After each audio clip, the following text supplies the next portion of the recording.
Vendredi 8 avril 2022, 6 élus de la Caisse d'assurance accident agricole étaient invités à suivre une formation d'une journée sur le travail en hauteur.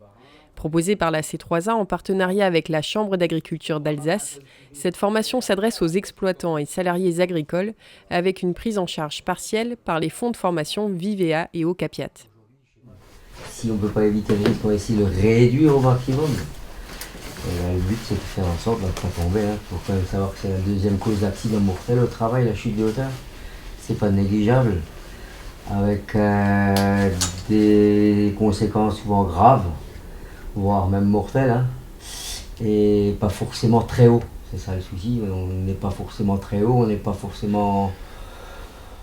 Comment dire, on ne se sent pas en danger.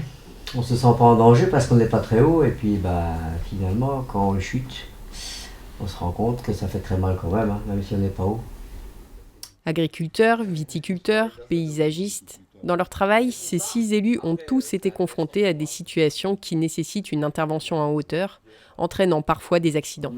Une fois c'était sur un élagage et une autre fois c'était sur une taille de haie. Ouais.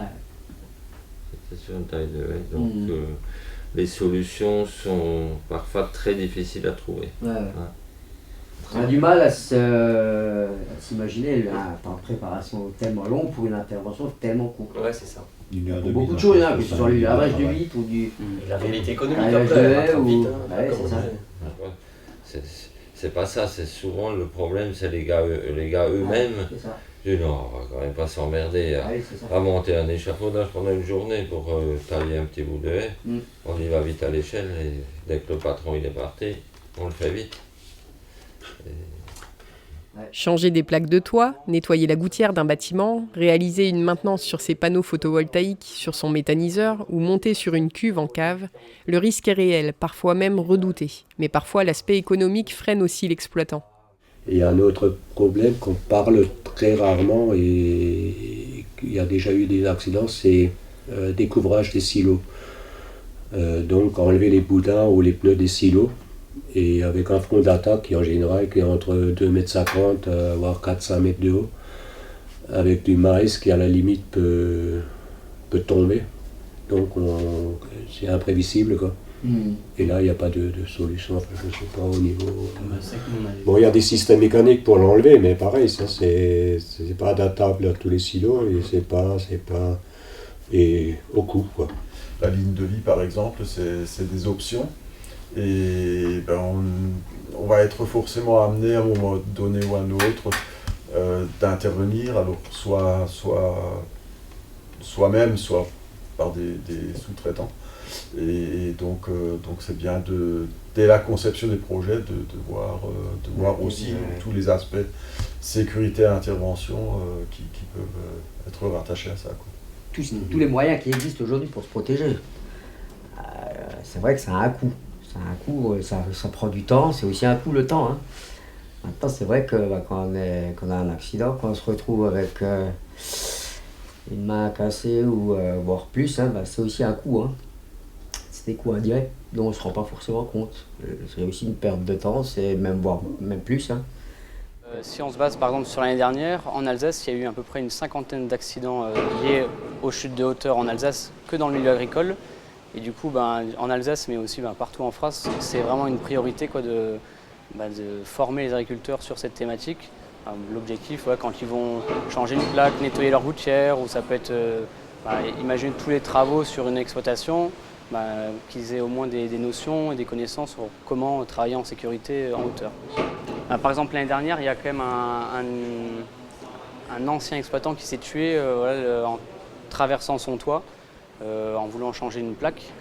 On a aussi pas mal de gens, par exemple de la taille de certains arbres fruitiers, qui posent seulement des échelles et qui ne sont pas forcément protégés, pas de garde-corps, pas non plus encordés, et qui tombent de plusieurs mètres, et ça peut avoir des conséquences quand même très lourdes, quoi.